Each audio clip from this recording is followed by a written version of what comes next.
Welcome back to my channel நண்பர்கள் அனைவருக்கும் வணக்கம்.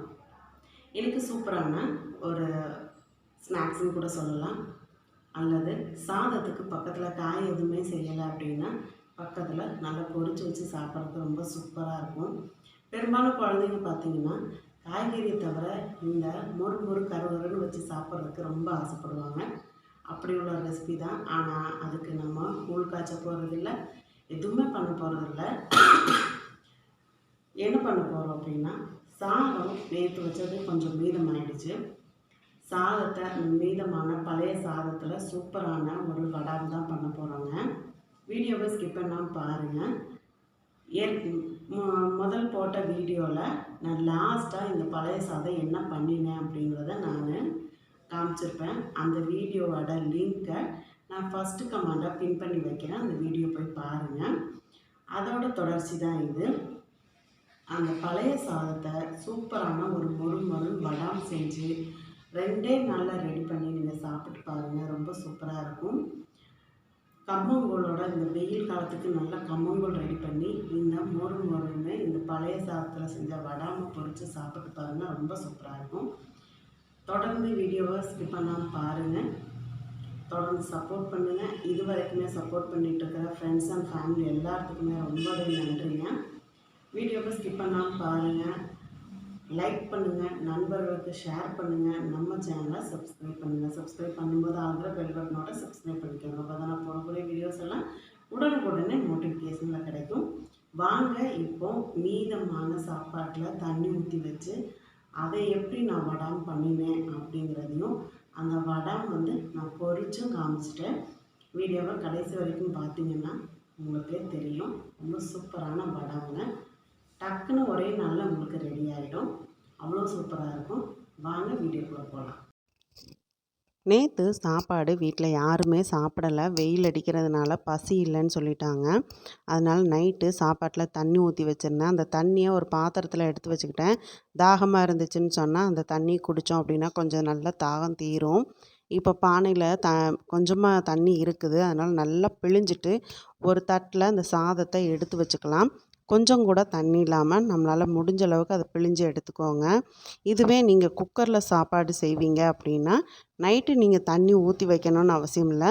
ஏன்னா அது கெட்டு போகாது. மறுநாள் இதே ப்ராசஸில் நீங்கள் வடாம் பண்ணி பாருங்கள். ரொம்பவே டேஸ்ட்டாக இருக்குங்க. பழைய சாதத்தில் செய்த வடாம்னு யாருமே சொல்ல மாட்டாங்க. அவ்வளோ சூப்பராக இருக்கும். நான் வடாம்னு சொல்கிறது சாப்பாட்டுக்கு பக்கத்தில் வச்சு சாப்பிட்றது. தாளிப்பு வடகம் கிடையாது. இந்த வடாம் வேறு, வடகம் வேறு. சில பேர் தாளிப்பு வடகம்னு நினச்சிக்க போகிறீங்க. அது இல்லைங்க. இப்போ சாப்பாடை நல்லா பிழிஞ்சு எடுத்தாச்சு.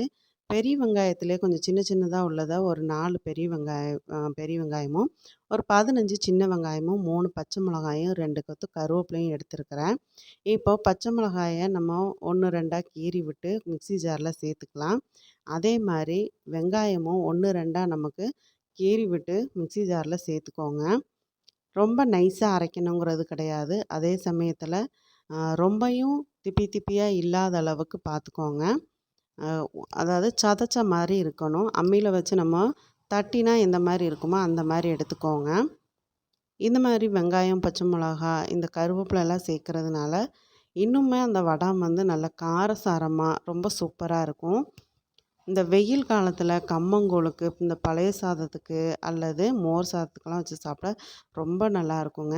நான் ஒரு 1/2 ஸ்பூன் அளவுக்கு மட்டும் உப்பு சேர்த்துக்கிறேன். ஒரு 1/2 ஸ்பூன் பெருங்காயத்தூள் சேர்த்துக்கோங்க. சாதத்தில் நாங்கள் உப்பு சேர்த்து வடிக்கிற பழக்கம் இருக்கிறதுனால நான் 1/2 ஸ்பூன் மட்டும் இந்த வெங்காயத்துக்கு அளவாக உப்பு சேர்த்துருக்கிறேன். 1 ஸ்பூன் அளவுக்கு சிக்கன் குழம்பு மசாலாத்தூள் சேர்த்துருக்கிறேன்.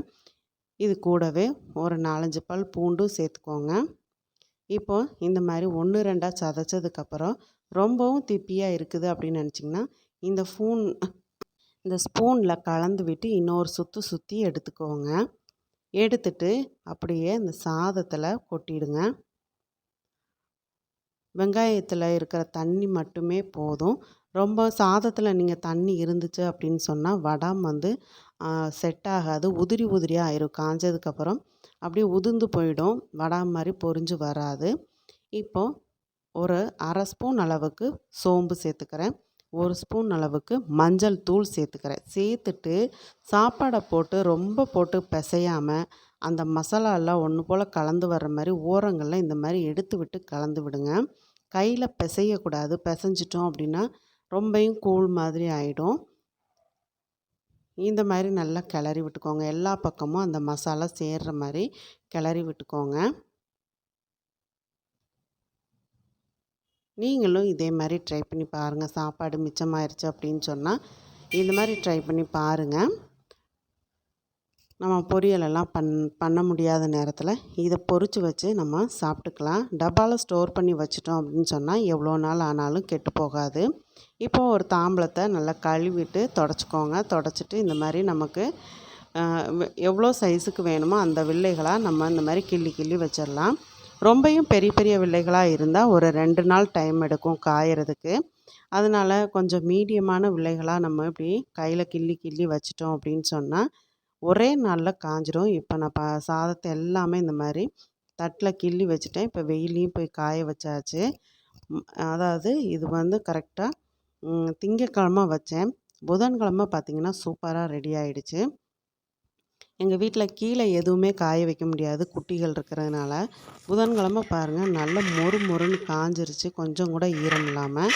ஏன்னா வெயில் அடிக்கிறது அப்படி.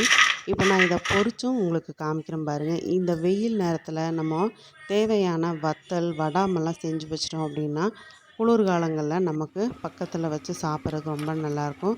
குழந்தைங்களுக்கு பொரித்து இப்போ ஸ்நாக்ஸ் மாதிரி கொடுத்தீங்கன்னா சூப்பராக சாப்பிட்டுக்குவாங்க. மிதமான சூட்டில் அதுவும் எண்ணெயும் மிதமான சூட்டில் இருக்கணும். நமக்கு தேவையானதை பொரித்து சாப்பாட்டுக்கு வச்சு சாப்பிட்டு பாருங்கள். இந்த மிதமான சாதத்தில் இப்படி ஒரு சூப்பரான ஒரு வடாம் பண்ணினது உங்களுக்கே ஆச்சரியமாக இருக்கும். ரொம்ப சூப்பராக இருக்கும். வீட்டில் இருக்கிறவங்க பாராட்டுவாங்க. அந்தளவுக்கு ஒரு சூப்பரான ஒரு ரெசிபிங்க. கட்டாயம் ட்ரை பண்ணி பாருங்கள். இந்த வீடியோ உங்களுக்கு பிடிச்சிருந்தனா நண்பர்களுக்கு ஷேர் பண்ணுங்கள். மறக்காமல் லைக் பண்ணுங்கள். லைக் பண்ணும்போது அப்படியே உங்களோட கருத்துக்களையும் சேர்த்து கமெண்ட் பாக்ஸில் சொல்லிவிடுங்க. ரொம்பவும் கருக விடாமல் கொஞ்சமாக வறுத்துக்கோங்க. நான் இப்போ சாப்பிட்றதுக்கு அளவாக மட்டும் வறுத்து எடுத்துக்கிட்டேன். பழைய சாதத்தில் வேஸ்ட் ஆகும்னு நினைக்கிறதில்ல, நம்ம சூப்பரான மொறு மொறு கரன்னு சாப்பிட்றதுக்கு ஒரு வடாம் பண்ணியாச்சு. நீங்களும் ட்ரை பண்ணி பாருங்கள். மீண்டும் அடுத்த ஒரு ரெசிபியோடு சந்திக்கிறேன். நன்றி, வணக்கம்.